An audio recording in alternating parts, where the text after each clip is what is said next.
സാജു, നിലവിൽ ഏതുവരെ എത്തി ഈ രക്ഷാപ്രവർത്തനം? അജിംസ, ഇപ്പോൾ ഒരുവിധത്തിലുള്ള തിരച്ചിൽ പ്രവർത്തനങ്ങളും നടത്തുന്നില്ല. രാവിലെ മുതൽ ഫയർഫോഴ്സും സ്കൂബ ഡൈവിംഗ് ടീമും നടത്തിവന്ന തിരച്ചിൽ നിർത്തിവച്ചിരിക്കുന്നു. കാരണം രാത്രി 6:30-ക്ക് ശേഷം സ്കൂബ ഡൈവിംഗ് ടീമിന്റെ തിരച്ചിൽ പ്രവർത്തനം സാധ്യമല്ല. ഇവിടെ ഇരുട്ടും മറ്റും ഉള്ളതിനാൽ തന്നെ അതിനാൽ ആ പ്രവർത്തനങ്ങൾ നിർത്തിവെച്ചു. ഫയർഫോഴ്സ് നടത്തി വരുന്ന രക്ഷാപ്രവർത്തനവും നിർത്തിവെച്ചു. ഇന്ന് രാവിലെ പുലർച്ചെ മുതൽ 2 തരത്തിലായിരുന്നു തിരച്ചിൽ പ്രവർത്തനങ്ങൾ നടന്നിരുന്നത്. ഒന്ന്, സ്കൂബ ഡൈവിംഗ് ടീമിന്റെ നേതൃത്വത്തിൽ നമ്മൾ ഇപ്പോൾ നിൽക്കുന്ന സ്ഥലത്ത് ഇവിടെ, അതായത് ജോയിയെ കാണാതായ സ്ഥലത്ത് മുങ്ങൽ വിദഗ്ധർ ഇറങ്ങി നടത്തിയ ഒരു പരിശോധന നടന്നു. അതുകൂടാതെ 3-ാം നമ്പർ പ്ലാറ്റ്ഫോമിലെ മാൻഹോളിലും 4-ാം നമ്പർ പ്ലാറ്റ്ഫോമിലെ മാൻഹോളിനുള്ളിലും ഇറങ്ങിക്കൊണ്ട് സ്കൂബ ഡൈവിംഗ് ടീം അംഗങ്ങൾ പരിശോധന നടത്തി. എന്നാൽ മാലിന്യങ്ങൾ കെട്ടുകണക്കിനായി കിടക്കുന്നതിനാൽ തന്നെ, അടിഞ്ഞുകൂടി കിടക്കുന്നതിനാൽ തന്നെ 2 ഭാഗത്തു നിന്നും 30 മുതൽ 40 മീറ്റർ വരെ മാത്രമേ മുന്നോട്ട് പോകാൻ ഈ സംഘാംഗങ്ങൾക്ക് കഴിഞ്ഞിരുന്നുള്ളൂ.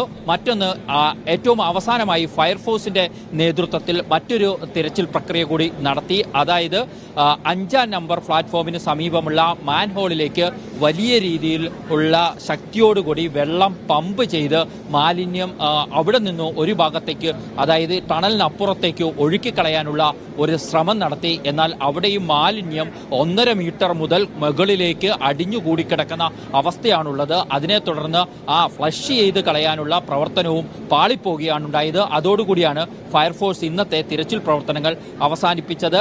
ഇനി മറ്റൊരു സാധ്യത കൂടി ആലോചിക്കുന്നുണ്ട്. അത് മൈനർ ഇറിഗേഷൻ വകുപ്പിന്റെ നേതൃത്വത്തിലാണ്.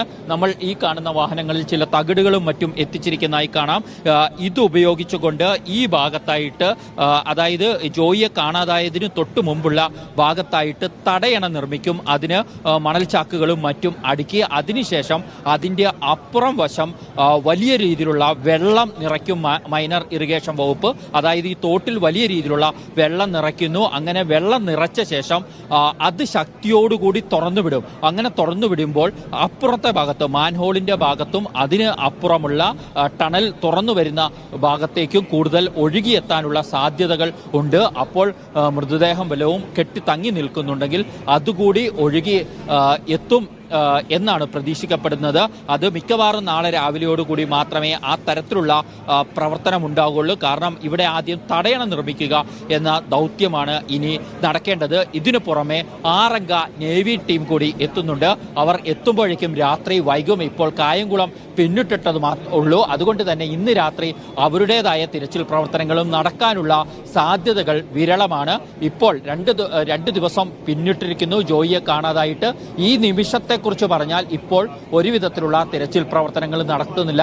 ഏതാണ്ട് 6:30-യോടുകൂടി ഇന്ന് നടത്തി വന്ന തിരച്ചിൽ പ്രവർത്തനങ്ങളൊക്കെ അവസാനിപ്പിച്ചിട്ടുണ്ട്. അജിംസ്.